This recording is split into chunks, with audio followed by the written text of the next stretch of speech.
One thing you should always be skeptical about when it comes to weight loss supplements is the claim that they've found something new or discovered a secret method for weight loss. The alpilean ice hack claims that having too low an inner body temperature is the cause of obesity, and fat loss can be achieved by increasing your inner body temperature. It says right here, quote, "In fact, for every drop in inner body temperature, your metabolism slows 13% or more." They then cite 3 articles to back these claims. But the weird thing is that I can't even select these links to follow their sources. They made it so I can't even select the text. But don't worry, I typed out the exact addresses to see what articles they could have possibly cited to back their claims. Let's review alpilean ice hack to see if it's actually effective for weight loss, see if it's worth your money, and if we can replicate it with a cheaper alternative and give it an overall rating. Their first claim is that, quote, "One common factor in overweight women and men is lower inner body temperature, and the one thing common in skinny people is normal inner body temperature." Let's take a look at the first article they say is from 2022 they used to support this claim. It's an article that observed that the average body temperature of people in the United States over 100 years ago was about a half a Celsius higher compared to today. What? The study says absolutely nothing about obese individuals having a low body temperature, or that skinny people have normal, quote, inner body temperatures. Furthermore, this study was not from 2022, and instead was a study from 2020. So what this study actually talks about was that this observed decrease in body temperature over time was believed to be due to a few reasons. The most probable one was that the improvement of modern medicine had decreased the rate of infectious and chronic diseases in the population. Less infectious diseases means less inflammation in the body and thus lower overall body temperatures in the population.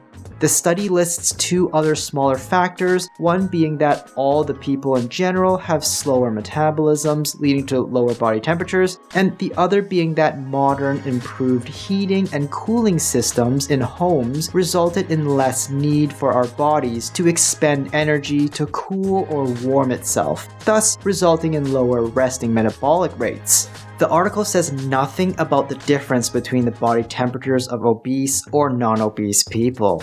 Let's see their second claim. They say that, quote, "Inner body temperature plays a role in how your body metabolizes fat," referring to the earlier claim that lower body temperatures are found in obese individuals. The second article they cite found that there was a positive association between body temperature and some obesity-related markers. This study actually shows the exact opposite of what alpilean is trying to claim. The study says that a higher body temperature was associated with higher obesity markers, like higher BMI, higher hip-to-waist ratio, or higher blood sugar levels. The alpilean ice hack is suggesting higher body temperatures help you to lose weight. And now this study suggests that higher body temperatures is correlated with higher obesity-related measurements. So, hilariously enough, whoever threw this study in clearly didn't even read the study because it actually disproves their point.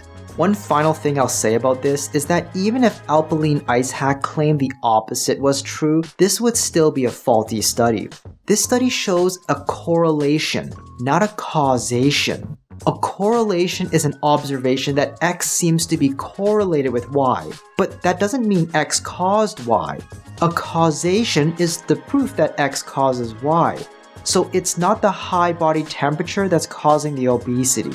Rather, the study suggests that certain metabolic and physiological pathways are to blame for the higher temperature in obese populations. Things like having a higher resting metabolic rate due to having to carry around a heavier frame, or having more fat cells which secrete more leptin, a hormone that has effects on appetite but may also have thermogenic effects. These are reasons why higher temperatures may be correlated with obese individuals, not why higher temperatures are causing obesity. Remember the difference between correlations and causations. They are not the same thing, and it's a common strategy to try to mislead people by muddling them together.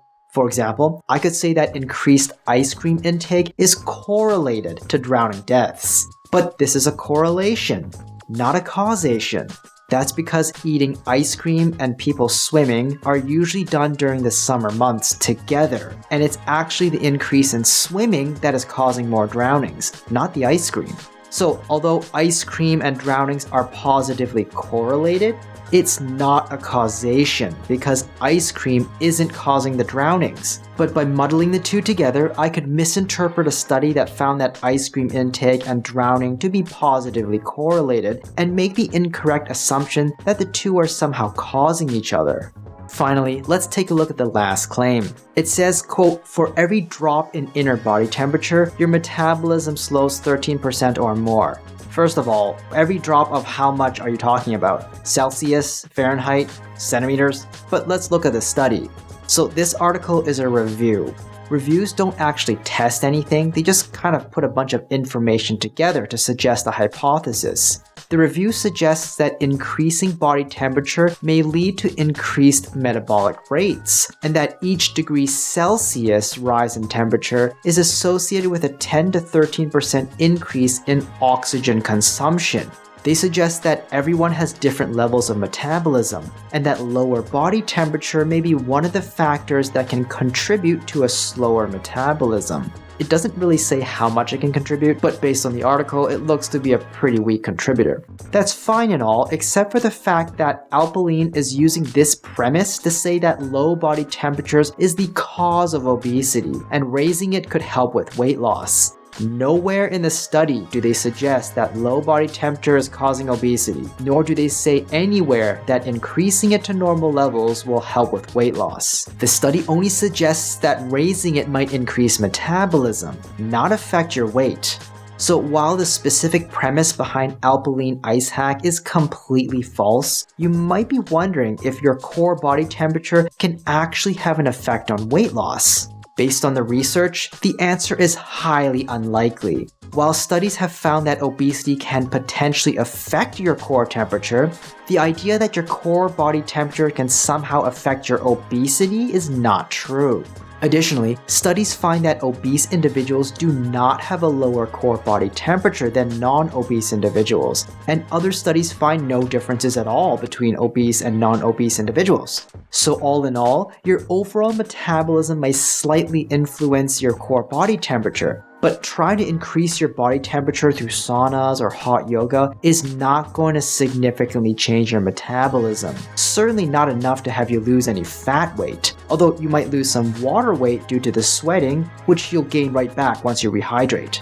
Also, taking a supplement isn't going to change your core body temperature unless it makes you really sick with a fever. Then I suppose it would. But let's look at the supplement to see if it actually does anything. Unfortunately, I could not find a single picture of the actual ingredient list on the back of the bottle, which is already really sketchy, so I'll just have to go by what's on their website. All I can tell is that their daily dose is 1 pill per day. There's some interest in using the fucoxanthins found in seaweeds like golden algae for a variety of health issues, since fucoxanthins might have some anti-inflammatory, anti-cancer, and anti-obesity effects. Unfortunately, these effects are mostly theoretical and have really just been tested in lab animals, and we don't have much reliable research in humans, so these effects on humans at the moment are not very well established. Deca nut, also known as African mango, is actually a small and edible seed like pumpkin seeds and are very commonly eaten under the name ogbono seeds in other parts of the world. Similar to other nuts and seeds, African mango seeds may have some beneficial properties on metabolism and health. However, just like other seeds and nuts, they're best as a part of a weight loss diet, not taken as a supplement in small doses, and I can almost guarantee that the doses in alpilean ice hack are far too low to do anything for metabolism.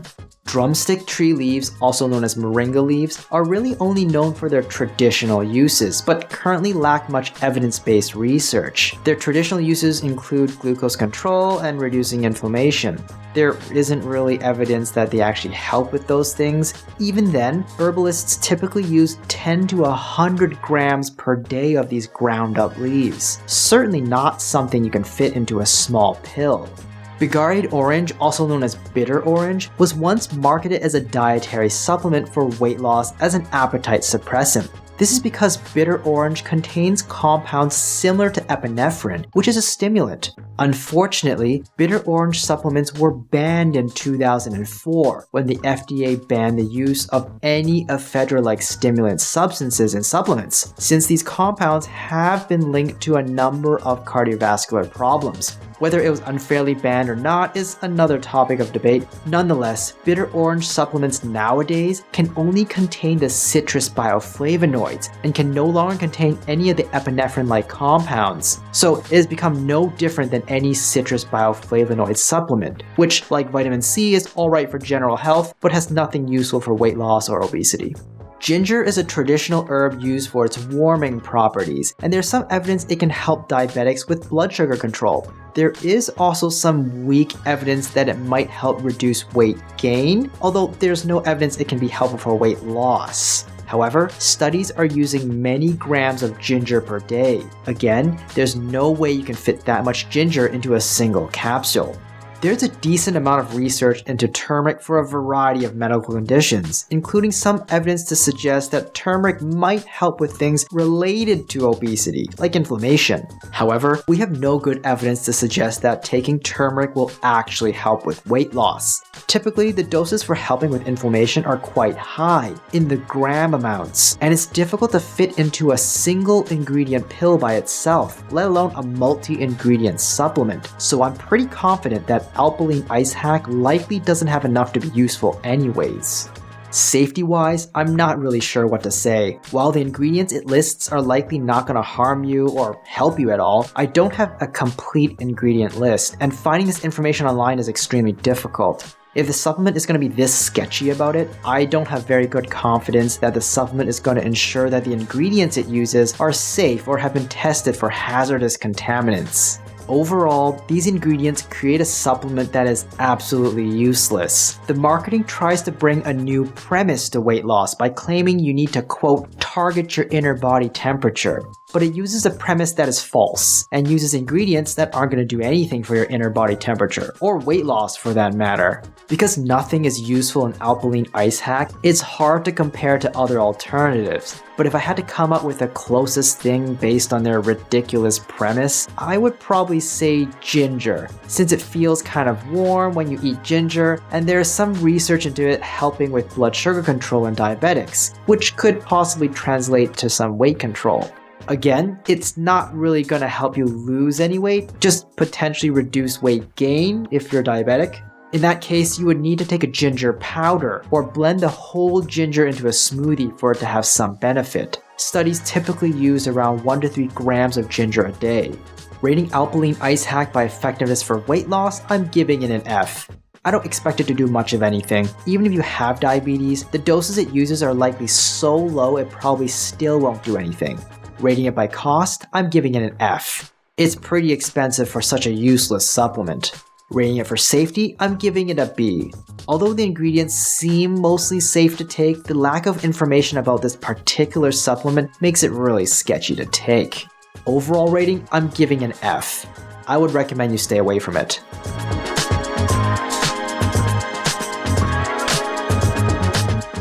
Hi, I'm Dr. Brian Young. Do you think it's worth it? Let me know in the comments down below, and if you found this video helpful, please subscribe to the channel and leave me a like. Hit the notification bell if you want to stay up to date, and share this video with someone you know who can use the info.